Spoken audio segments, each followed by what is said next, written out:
is sufficient, we can still help them. But if they come along to me and say, I live in a council flat, I'm unemployed, I'm claiming benefits, I've got no savings, I'd say, thanks a lot, but you'll have to wait till your circumstances change. How do you answer the accusation that the ladies on Thai professionals' books are economic migrants and may only be seeking to meet a Western man so they can escape to a better life in the West?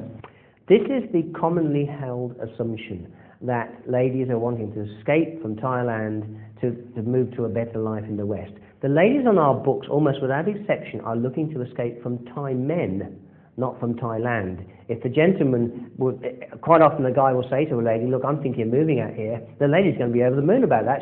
These ladies would rather stay in Thailand than go to another country, but they're prepared to go to whatever country the man lives in, no matter how inhospitable it is, as long as the guy is faithful and they have a good, solid, stable, long-term relationship, marriage at the end of the day. So we do not deal in economic migrants. The ladies are looking for a life partner. They're not looking just for a guy with a lot of money. But at the end of the day, yes, they've got to be looking for a man who can put bread on the table and who is stable, who's got a job. But by the very nature, they're bound to meet that through us anyway, because unless they're financially stable, we won't take them on in the first place. Also, we find people assume that these ladies are all economic migrants. These ladies that come to us, the ladies that are economic migrants, shall we say, are the ladies that guys invariably will meet in social situations or maybe work in bars, etc. And yes, they are wanting to come over to find a free meal ticket and then find a rich Falang husband. And they're the type to be avoided. I'm not saying that all ladies work in bars are bad, but I'm saying that guys who meet ladies in bars are taking one hell of a gamble. And so basically, these ladies are usually looking just where the money is, and that's all they're interested in. So play safe, come to Thai professional, you meet the right sort of lady. Is it possible for a man to marry a Thai lady from your books and to live in Thailand with her? And can Thai professionals give any advice and assistance to a client to help him achieve this? Absolutely. I've got 2 clients this year moving out here in the next 3-4 months who are actually doing that, and we're going to be helping them to find their feet, etc., and putting them in touch with past clients who live here. So the answer is yes. And as I say, the ladies are more than happy to actually be living there with their partner.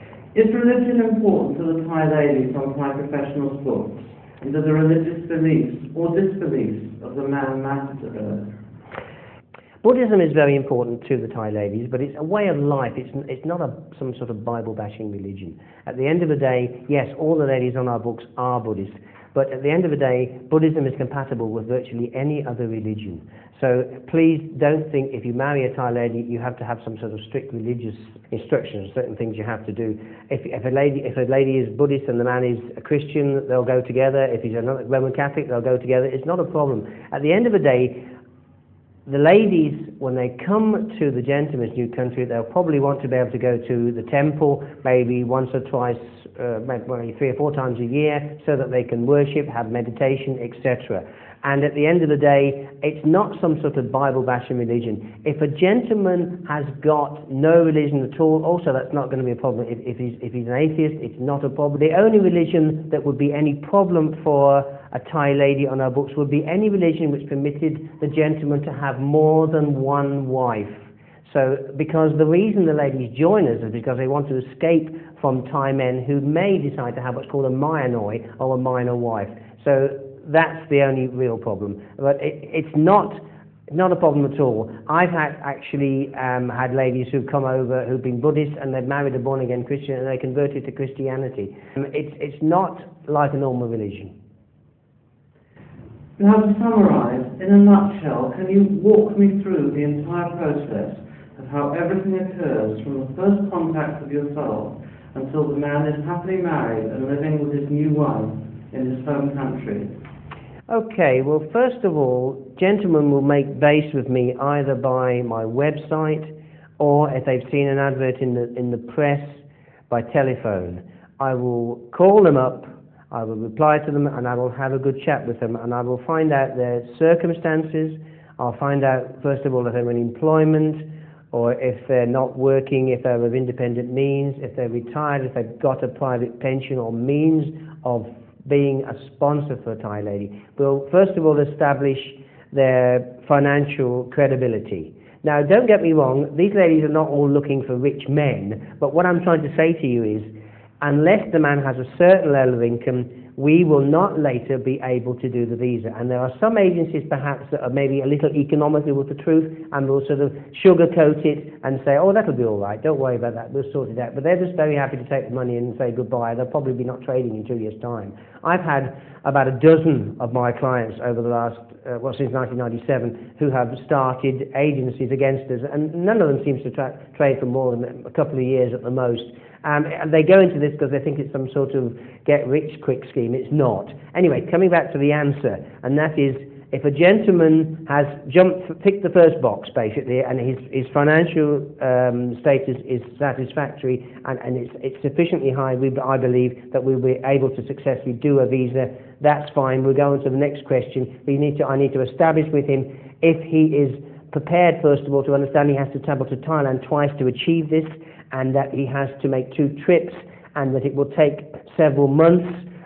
For most clients, it takes 6 to 8 months. For United States clients, it might take 10 months or even 12 months. Usually less than that, though. But so we go through the financial status, we go through the costs. I run through the costs, what it will cost.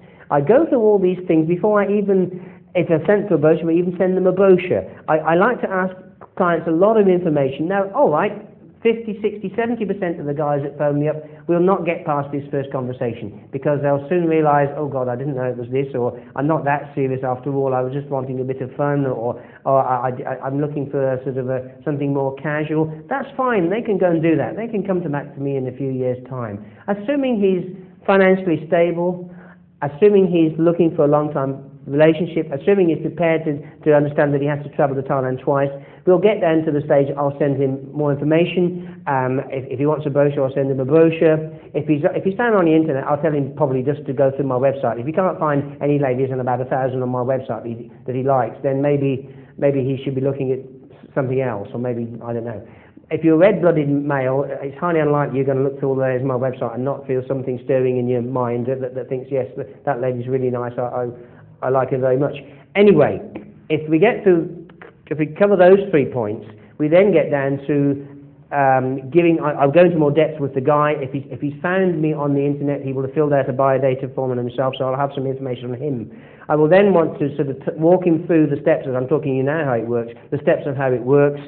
If he's still on board, and when he's received the literature, he's taken all that on board, and when he's asked all the questions that I feel he should ask, if he hasn't asked all the questions I feel he should ask, I will give him the answers. I will suggest the questions that he should be asking. I say, well, haven't you thought about this? Haven't you thought about that? I've had guys phone me up and say, oh, I want a Thai wife. I'll come along and see you next week and I'll pay you the money and we'll go out. And they isn't my customer from hell, because he's a customer who hasn't thought about it. And I said, well, I've had men come to me and just put the money down on the table and say, here we are, I want to go out, can you sort it out for me? And I said, well, have you read the brochure? Have you looked at the website? Have you thought about this? Do you realise what it entails? Do you understand this, that and t'other? And maybe they haven't, and I'll tell them to go away for a week and come back and see me, because they would potentially be my customer from hell. They might come back in a week's time and say, yeah, I understand it now, yes, I can do it, or phone me up and say, no, it's not my cup of tea. I'd much rather have them say it's not my cup of tea before we get off first base. Assuming that we've ticked all those boxes and we're moving forward and we're thinking, yes, this is a suitable candidate to use our service, and I would then ask him, well, okay, you have to travel to Thailand twice, when are your available dates? If he's going to Thailand, I recommend he books fairly well ahead, sometimes several months ahead, to get a favourably priced flight, and also, when instructed, we can book a hotel flexibly for him, whereby he will just pay for what he uses, irrespective of how many nights we booked. We basically book the hotel for the guy when he signs a contract and pays the UK fee. So at the end of the day, if he's got a flight time, we will then point him in the right direction to get cheap flights. When he's got his flight booked, he will then sign up with me, sign the contract, pay me the UK fee. The balance is paid upon arrival in Bangkok. We will then know he's going. We'll have the confidence to book his hotel. We can book his hotel totally flexibly. He will then give us a selection of ladies perhaps 3 or 4 weeks before departure. Now, some gentlemen look at my website and they look at all the ladies, and one lady sticks out like a beacon, and they just keep coming back to that lady and say, I really, really want to see this lady. She's very interesting to me. I had a gentleman out the other day who came from Dubai, and he was one such gentleman. He went out and he came and used our service. He picked one lady, he met her, and he married her. We can, in inverted commas, lock a lady. If a guy wants to come out for one particular girl, and he can come out very quickly, within no more than, say, 4 or 5 weeks, maybe 6 weeks at the outside. If we approach the lady and say, are you willing to wait and see nobody else until this guy arrives? If the lady says yes, and the guy says I can travel, he signs up, pays UK fee, we can lock that lady. If it doesn't go well with that lady, then he can see as many others as he wants afterwards. That's perhaps the exception. If you visit my clients page, you can see a gentleman from Guam saying exactly that's what he did. We do have clients who do that, but it's probably only about 1%. Most of my clients will pre-select ladies about 3 or 4 weeks before going, and we will then be able to give notice to the lady so that they can be there available to meet the guy on his first day when he arrives in Thailand, so we can hit the ground running. Once he's got a flight booked, I've got his flight details, we booked a hotel, we will then await his arrival. He'll be met at the airport by our driver holding up a board with his name on it. He'll be brought back to his pre-booked hotel. We recommend gentlemen stay in modestly priced hotels. I suggest a 3-star hotel, simply because if you stay in a palatial 5-star hotel, the girl's going to think pounds and dollars. This guy's a wealthy man. I had an English lord who used my service, and because he was titled and because he stayed in a very expensive hotel, it was automatically assumed that he was incredibly wealthy, and it wasn't necessarily the case. And we sorted him out, but it gave him more trouble, because he raised the expectations of a lady by his behavior and his persona, and the fact that he was staying in such high-class surroundings. So I always say to clients to stay in a decent 3-star hotel, which has got all the accommodation that you need. It's got air conditioning, satellite TV, bathroom, small swimming pool, everything you need, and reasonably close to our office so that you can flip back and forward from the hotel to the office.